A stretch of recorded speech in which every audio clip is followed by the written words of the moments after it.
Muhammad Umar Chapra, seorang ekonom muslim kontemporer, berpendapat bahwa ekonomi Islam memiliki prinsip yang kuat dalam redistribusi kekayaan, khususnya melalui filantropi. Dengan menambahkan prinsip syariah dalam filantropi, sistem ini mampu menciptakan distribusi kekayaan yang lebih merata dan mengentaskan kemiskinan secara berkelanjutan.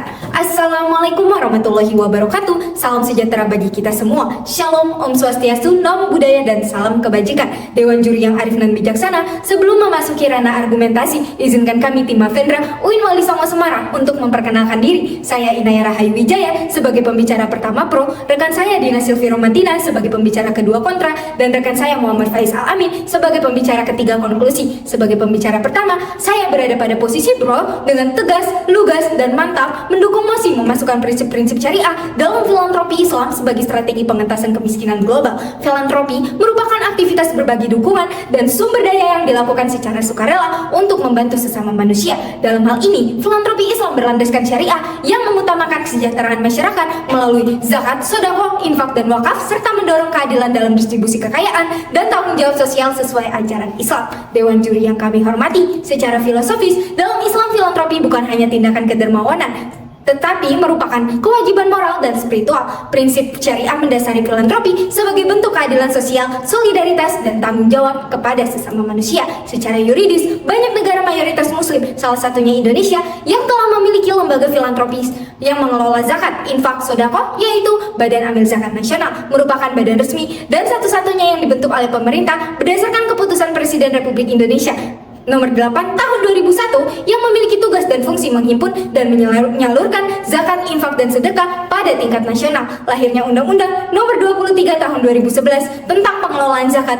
yang mengatur bagaimana dana zakat dikelola dan didistribusikan untuk pengentasan kemiskinan. Implementasi ini memungkinkan filantropi syariah menjadi instrumen legal dalam pemberantasan kemiskinan. Secara sosiologis, prinsip-prinsip syariah dalam filantropi mencerminkan nilai-nilai sosial Islam seperti kepedulian, solidaritas, dan keadilan. Dalam konteks sosial, pengentasan kemiskinan tidak bisa lepas dari peran filantropi, karena filantropi Islam berfungsi sebagai jaring pengaman sosial bagi masyarakat yang kurang mampu. Dewan Juri yang kami hormati, berdirinya saya sebagai pro bukan tanpa alasan, berdasarkan dengan 3 pilar argumentasi utama. Yang pertama, prinsip syariah dalam filantropi Islam sebagai distribusi kekayaan yang adil dan merata. Dalam prinsip syariah tercermin melalui zakat, infak, sedekah, dan wakaf yang berkontribusi signifikan terhadap kesejahteraan sosial dan pengurangan kesenjangan ekonomi. Yang kedua, potensi zakat global yang diperkirakan mencapai 600 miliar dolar Amerika Serikat per tahun. Menurut Pew Research 2019, dengan pengelolaan yang baik, dana ini dapat berkontribusi untuk pengentasan kemiskinan, terutama di negara-negara berkembang, melalui program-program sosial yang langsung membantu masyarakat, seperti pendidikan, kesehatan, dan pengembangan usaha kecil, serta mendukung pembangunan ekonomi lokal melalui penciptaan lapangan kerja. Sebagai contoh, di Sudan, sistem zakat dan wakaf telah terbukti efektif dalam membiayai layanan kesehatan dan pendidikan untuk masyarakat miskin. Zakat digunakan untuk memberikan bantuan langsung kepada mereka yang membutuhkan, sementara wakaf dialokasikan untuk pembangunan infrastruktur sosial seperti rumah sakit dan sekolah. Dalam hal ini, masyarakat tidak hanya menerima bantuan ekonomi, tetapi juga akses terhadap layanan yang meringankan kualitas hidup mereka secara keseluruhan. Yang ketiga, filantropi syariah sejalan dengan tujuan pembangunan berkelanjutan. Berdasarkan data studi oleh Islamic Development Bank menunjukkan bahwa zakat di Indonesia berkontribusi mengurangi angka kemiskinan sebesar 26% dengan fokus pada distribusi yang adil kepada masyarakat miskin. Selain itu, United Nations Development Program 2020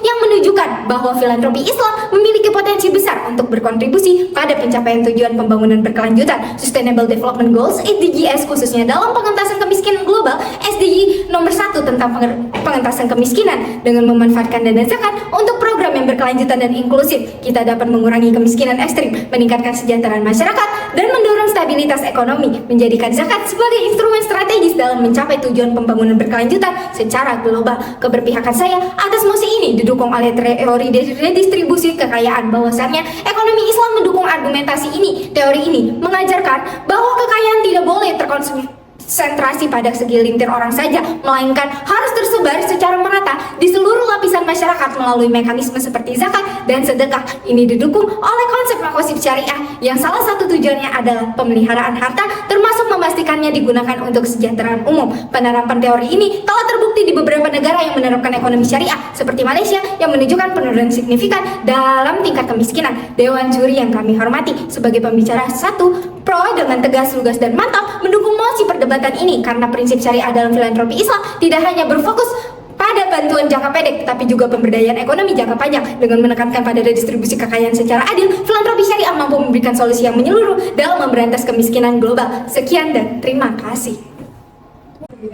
Amartya Sen, seorang ekonom pemenang Nobel, memperkenalkan konsep keadilan sosial yang inklusif dan universal yang mengharuskan kebijakan sosial bersifat netral terhadap agama. Ia berpendapat bahwa filantropi berbasis agama termasuk syariah cenderung menimbulkan diskriminasi terhadap kelompok non-agama ataupun agama lain. Assalamualaikum warahmatullahi wabarakatuh. Salam Om Swastiastu, Namo Buddhaya, dan salam kebajikan. Dewan juri yang terhormat, setelah mendengarkan argumentasi dari pembicara pertama yang berdiri pada posisi pro, maka selanjutnya izinkanlah saya memperkenalkan diri. Saya Dina Selvi Rahmatina yang berdiri pada posisi kontra atas mosi perdebatan kali ini, sehingga dengan yakin, lugas, dan mantap saya tidak mendukung adanya penambahan prinsip-prinsip syariah dalam filantropi Islam sebagai strategi yang efektif untuk mengentaskan kemiskinan secara global.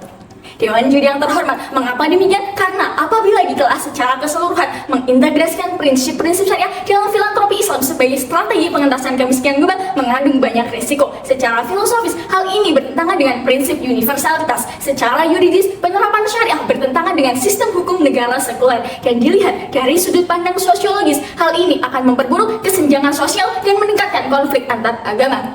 Dewan juri yang terhormat, bahwasanya berdirinya saya di sini berposisi sebagai kontra bukan tanpa alasan. Perlu kita garis bawahi kembali bahwa penerapan prinsip syariah dalam filantropi Islam bukanlah strategi yang tepat dalam mengatasi kemiskinan global, yang mana didasarkan pada 3 pilar argumentasi yang akan saya jelaskan secara komprehensif. Di mana yang pertama, yaitu keterbatasan inklusif penerapan syariah dalam filantropi global dikarenakan tantangan inklusivitas di masyarakat yang beragam. Prinsip syariah didasarkan pada hukum-hukum Islam yang hanya berlaku bagi pemeluk agama Islam, sehingga pendekatan ini beresiko tidak melibatkan kelompok non-muslim. Dewan juri yang terhormat, perlu kita ketahui berdasarkan survei Pew Research Center tahun 2020, lebih dari 80% populasi dunia itu menganut agama selain Islam, menunjukkan keragaman agama yang harus dipertimbangkan. Menurut Immanuel Kant, tindakan moral seharusnya bersifat universal dan tidak dibatasi oleh satu agama saja.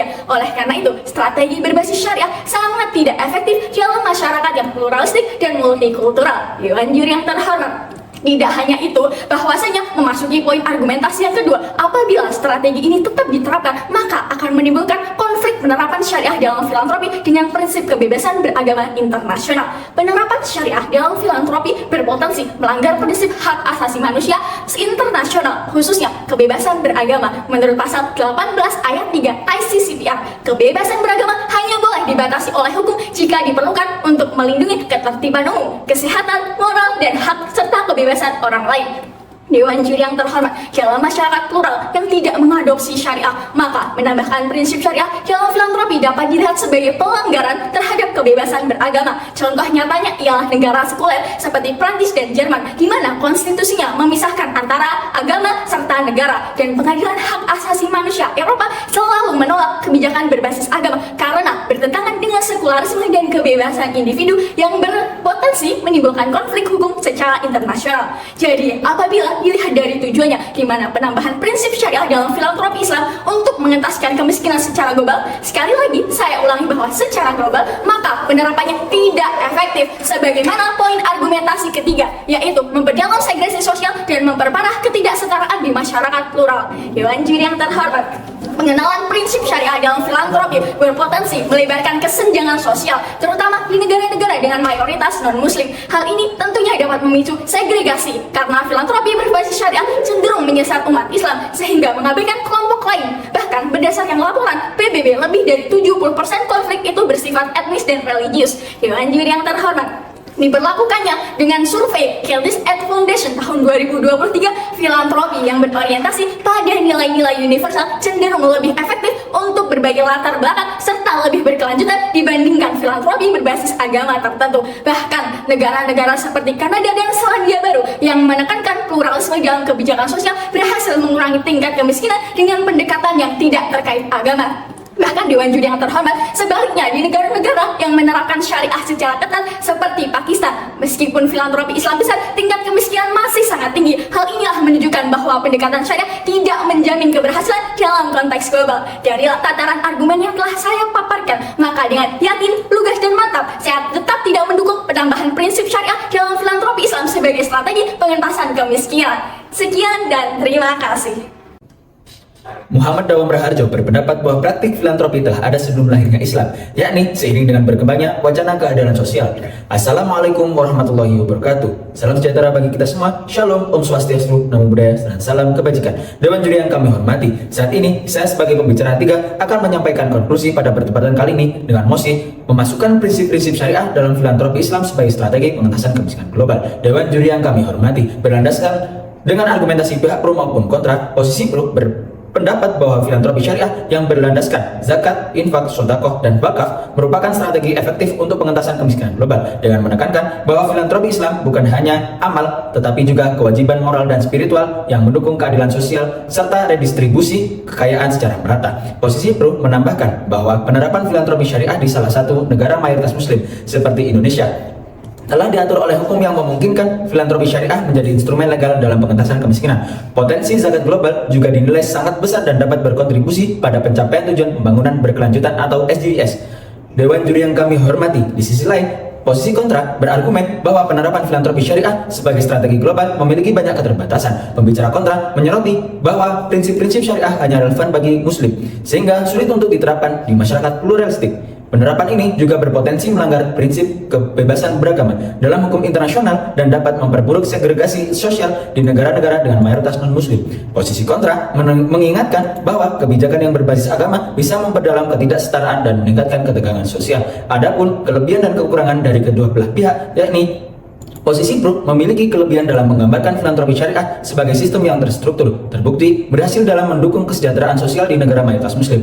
Argumen posisi pro diperkuat dengan landasan yuridis dan sosiologis yang menunjukkan bahwa sistem ini telah diadopsi oleh beberapa negara secara legal dan memberikan dampak positif pada kesejahteraan masyarakat. Namun, kekurangan terletak pada kurangnya penjelasan mengenai bagaimana prinsip ini dapat diadaptasi dalam konteks masyarakat non-muslim yang lebih plural. Di sisi lain, posisi kontra menekankan pentingnya pendekatan universal dalam pengentasan kemiskinan yang lebih inklusif bagi masyarakat plural dan multikultural, dengan menggarisbawahi resiko penerapan syariah yang bisa bertentangan dengan prinsip kebebasan beragama dan memperdalam segregasi sosial. Kekurangan dari posisi kontra adalah kurangnya pengakuan atas manfaat filantropi syariah di negara-negara muslim, di mana sistem ini telah menunjukkan keberhasilan dalam mengurangi kemiskinan. Dewan Juri yang kami hormati, secara filosofis, posisi pro mendasarkan argumen mereka pada nilai keadilan sosial dan tanggung jawab moral dalam Islam yang memandang filantropi sebagai bagian integral dari sistem keadilan sosial. Namun, tim kontra juga menyoroti bahwa strategi berbasis syariah tidak relevan di negara-negara yang lebih pluralistik karena nilai-nilai tersebut tidak berlaku secara universal. Secara yuridis, argumen posisi pro yang menekankan legalitas filantropi syariah di negara-negara muslim kuat. Sistem zakat dan filantropi syariah telah dilegitimasi oleh hukum di berbagai negara, menjadikannya instrumen efektif untuk pengentasan kemiskinan. Namun, posisi pro berargumen bahwa di negara-negara sekuler atau dengan mayoritas non-muslim, penerapan prinsip syariah berpotensi melanggar hukum nasional dan hak asasi manusia, terutama terkait kebebasan beragama. Dari perspektif sosiologis, posisi pro dengan baik menunjukkan dampak filantropi syariah dalam memperkuat solidaritas sosial dan meningkatkan kesejahteraan masyarakat. Sedangkan posisi kontra menyoroti bahwa di masyarakat yang lebih plural, strategi ini dapat memperburuk segregasi sosial dan ketidakadilan karena pendekatan yang lebih berbasis agama bisa dianggap eksklusif. Dewan Juri yang kami hormati, dampak dari kedua pendekatan yaitu penerapan filantropi syariah seperti yang dikemukakan posisi pro bisa sangat bermanfaat di negara-negara dengan mayoritas muslim, di mana sistem ini telah terbukti meningkatkan kesejahteraan sosial dan mengurangi kemiskinan. Namun, dampaknya di negara non-muslim mungkin terbatas, mengingat prinsip-prinsip syariah yang eksklusif. Pendekatan posisi kontra yang menekankan inklusivitas dan prinsip universal lebih cocok diterapkan di masyarakat yang multikultural. Namun, di negara-negara mayoritas muslim, pendekatan ini mungkin tidak seefektif sistem filantropi syariah yang memiliki struktur dan regulasi yang sudah mapan.